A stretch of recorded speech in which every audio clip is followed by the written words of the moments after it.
Assalamualaikum warahmatullahi wabarakatuh. Oke teman-teman, di sini kami akan menerangkan materi tentang meyakini kitab-kitab Allah dan mencintai Al-Quran. Iman kepada kitab Allah Subhanahu wa Ta'ala berarti percaya dan yakin dengan sepenuh hati bahwa Allah Subhanahu wa Ta'ala telah menurunkan kitab-kitabnya kepada para rasul-rasulnya.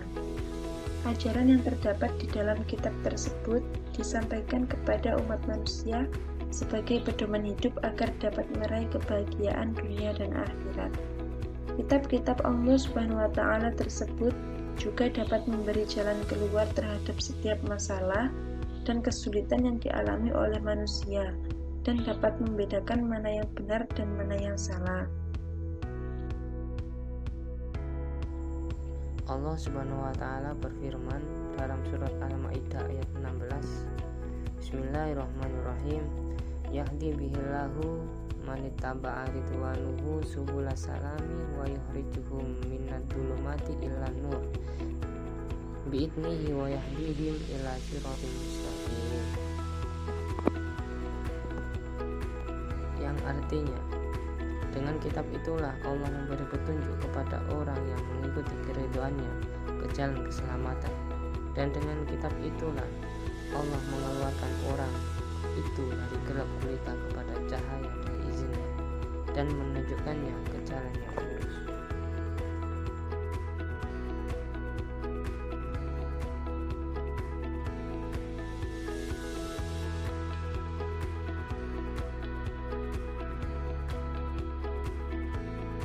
Ada 4 kitab yang diturunkan oleh Allah Subhanahu wa Ta'ala di dunia ini, yaitu kitab Taurat, kitab Zabur, kitab Injil, dan kitab Al-Quran.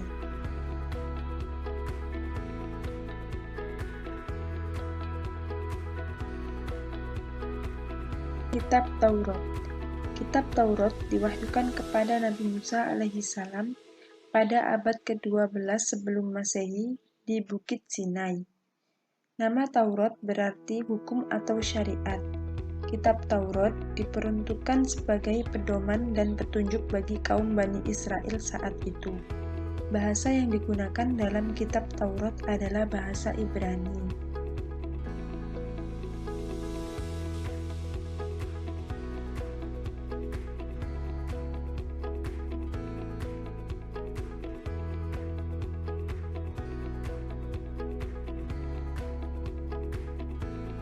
Kitab Zabur. Kitab Zabur diturunkan oleh Allah Subhanahu wa Ta'ala kepada Nabi Daud alaihissalam untuk bangsa Bani Israel atau umat Yahudi. Kitab ini diturunkan pada abad 10 sebelum Masehi di daerah Yerusalem. Adapun kitab ini ditulis dengan bahasa Kipti.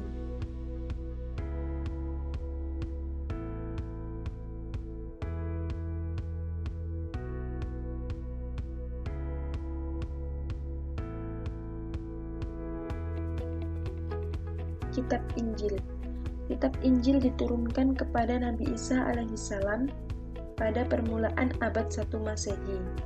Kitab Injil diwahyukan di daerah Yerusalem. Kitab ini ditulis awalnya dengan menggunakan bahasa Suryani. Kitab ini menjadi pedoman bagi kaum Nabi Isa alaihissalam, yakni kaum Nasrani.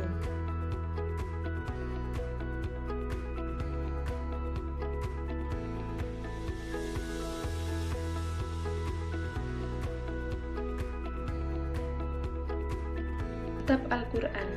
Kitab Al-Quran merupakan kitab yang diturunkan oleh Allah Subhanahu wa Ta'ala kepada Nabi dan Rasul yang terakhir, yaitu Nabi Muhammad SAW. Kitab suci Al-Quran diturunkan oleh Allah Subhanahu wa Ta'ala sebagai penyempurna dan membenarkan kitab-kitab yang sebelumnya. Wahyu pertama turun di Gua Hiro. Setelah wahyu pertama turun di Gua Hiro tersebut, turunlah wahyu-wahyu berikutnya sampai seluruhnya diturunkan oleh Allah Subhanahu wa Ta'ala.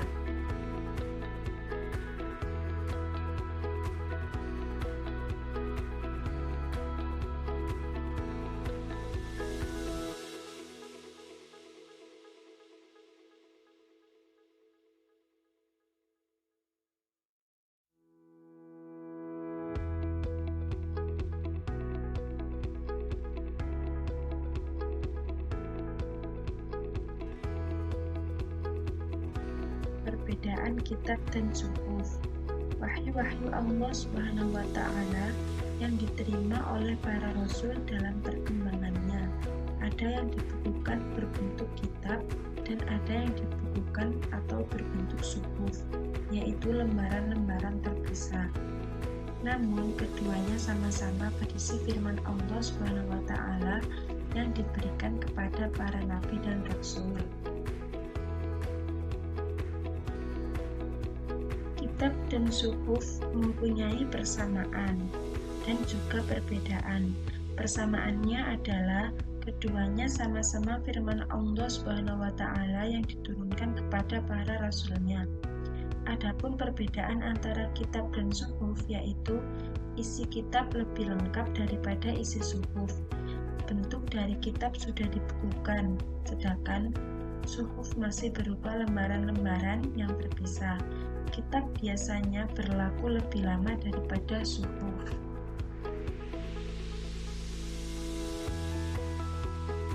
Cara mencintai Al-Quran.